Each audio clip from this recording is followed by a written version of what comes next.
जय हो छठी मैया। मैं लेकर आई हूँ आप सबके लिए एक प्यारा सा छठ का पारंपरिक गीत। तो चलिए शुरू करते हैं। काचही बास के बहंगिया बहंगी लचकत जाय, बहंगी लचकत जाय।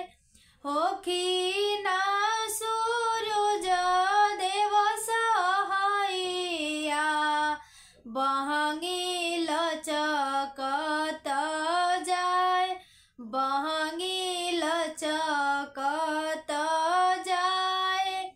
होखी ना कवन देव कहरिया, बहंगी घाटे पहुँचाय, बहंगी घाटे पहुँचाय।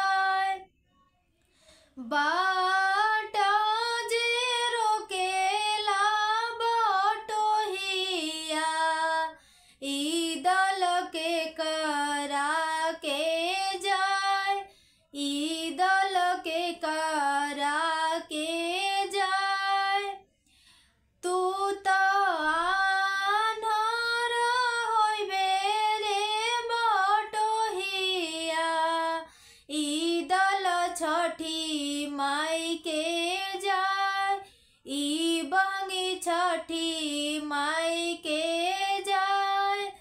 काचही बास के बहंगिया बहंगी लचकत जाय, बहंगी लचकत जाय। होखी ना सूरज देव सहाइया, बहंगी लचकत जाय, बहंगी लचकत जाय। तो ये था छठ का एक पारंपरिक गीत। आप सबको कैसा लगा प्लीज़ लाइक करिए, सब्सक्राइब करिए, शेयर करिए और बेल आइकन को ज़रूर प्रेस करिएगा। अगर आपको अच्छा लगा हो तो कमेंट में ज़रूर मुझे बताइएगा कि आप सबको ये कैसा लगा गीत। जय हो छठी मैया।